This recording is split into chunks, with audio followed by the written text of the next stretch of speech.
A controversial sex education program for middle school kids is once again being offered by the Department of Education. The return of Pono Choices comes after a 2-month review by the Department of Education and UH, along with a few changes. Our Andrew Pereira joins us live with the latest developments. Andrew. Well, Yunji and Paula, the program will be back at participating schools by the second semester, but its most vocal critic still doesn't think it's Pono.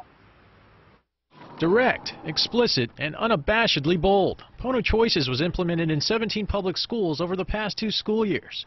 But after complaints began to mount, the Department of Education pulled the program for an internal review.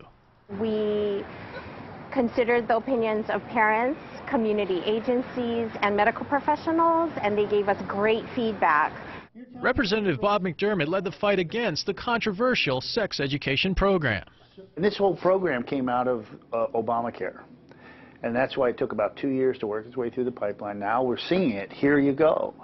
Changes made to Pono Choices after review by the DOE, the UH Manoa Center on Disability Studies, and a stakeholder review panel include the following: a revised definition of sex in the genital area, new emphasis on the dangers of unprotected anal sex, elimination of confusing language about condom effectiveness, and additional changes to script and materials for parents to review.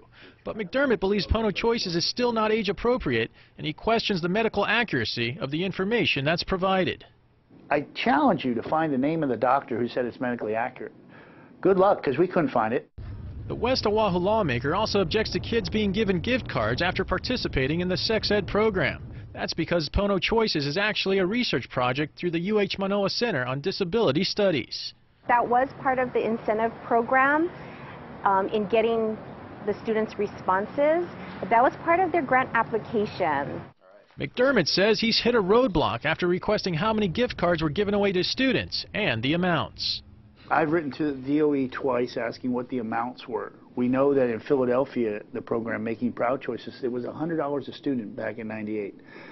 They wouldn't tell me. I filed a complaint with the Ethics Commission, and the Ethics Commission, as of this afternoon, still doesn't know.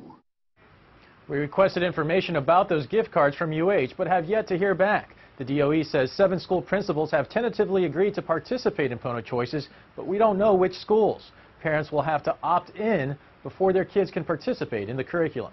Yanji, back to you.